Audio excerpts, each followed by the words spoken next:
Hello, and welcome back to PennFuture's webinar series on data centers. This episode will cover data center impact on the power grid and what it means for your bill. I am Emma Bast. I'm a staff attorney at PennFuture's Philadelphia office. PennFuture is a member-supported nonprofit environmental organization that strives to protect Pennsylvania's air, water, and land, and to empower citizens to build sustainable communities for future generations. My work focuses on water quality, stormwater management, and energy issues. As a reminder, data centers and particularly hyperscalers and AI use a tremendous amount of energy because of the processing power required to run the models and generate the final product that we use. And these data centers do use a lot of energy. You've probably seen the headlines about energy demand and power and data centers or AI. In 2023, data centers consumed about 4.4% of total US electricity. And that amount is expected to rise, and projections vary from 6 to 12% of total US electricity by 2028. So what does this mean for our grid?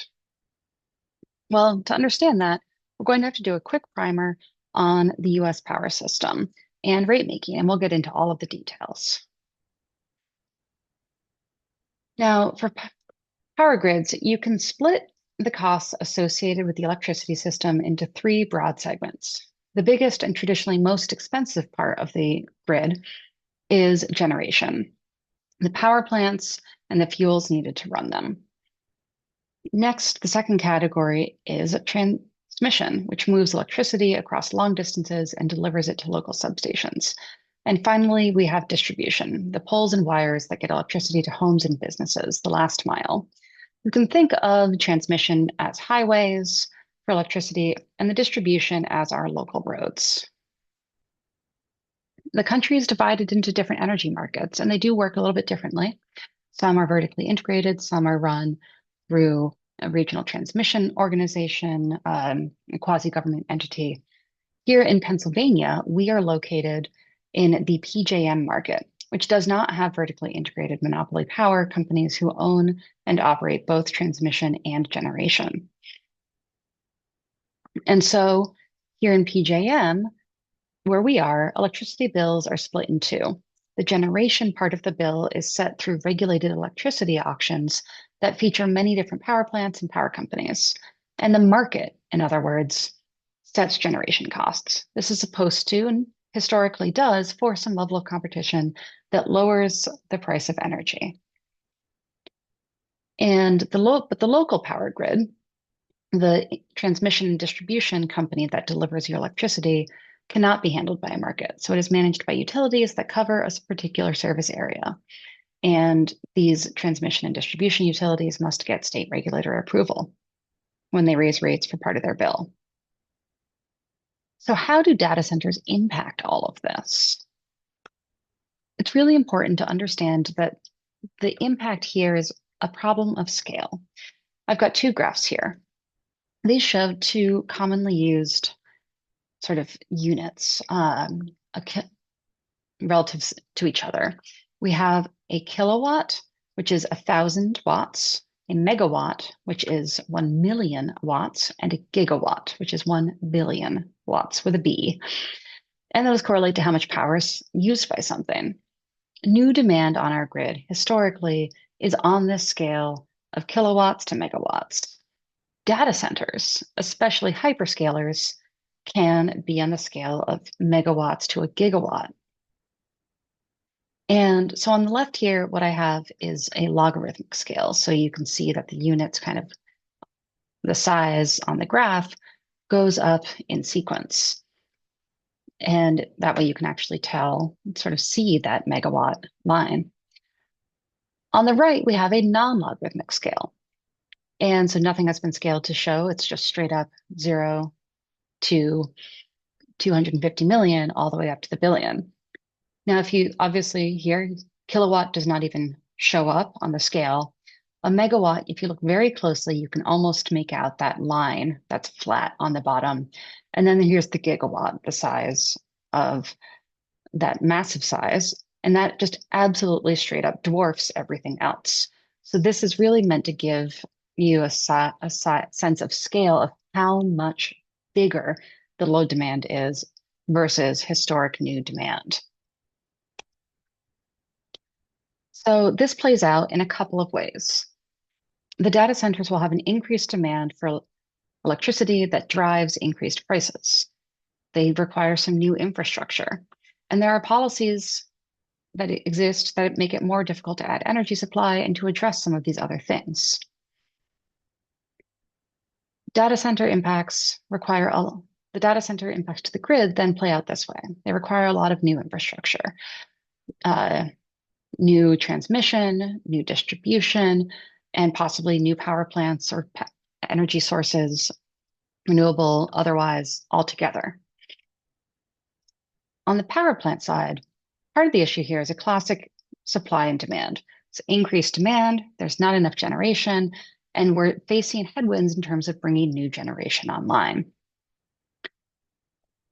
There are challenges for new generation. Solar and storage is far and away the cheapest and fastest to build. It can be built on a scale of months, not years, and it will reliably increase the amount of power that is available to the grid, thus reducing costs because there is more supply. Gas plants and other fossil fuel based plants, and even other sources of clean energy like nuclear, take many years to build, usually between 3 and 10. Nuclear can be even longer in the United States. There's a number of reasons for that, but they're just bigger facilities, and it takes a lot of time to build something new. In addition to that, there are recent federal policy changes that it will that are making building new renewables more expensive and harder.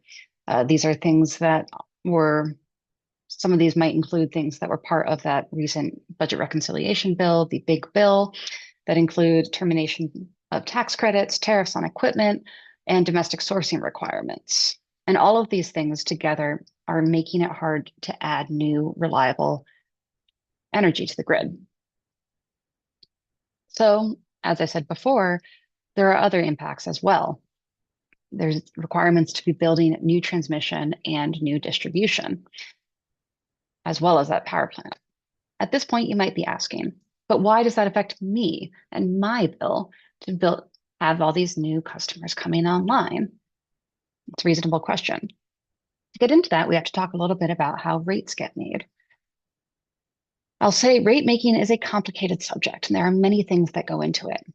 But one of the things that happens when new power customers come online and new infrastructure gets built is that everyone shares the costs of building that. How much varies by region, by project, and other factors. And the idea here is that historically, it was a social good to incentivize utilities to make sure that everybody got access to electricity. And some of these new projects, if you had a new mill coming online in your area or a new residential subdivision, it was going to benefit the whole community. There are also these things called pass-through costs, and these are costs that the utility might be able to pass to the ratepayer without markup. So they can include fuel expenses, costs of building distribution infrastructure, taxes, debt payments. They also are allowed to pass through their lobbying costs. And so all of these are the kinds of things that can increase your bill. What does this mean for us? We might query, does cost shifting still make sense when the scale is this different?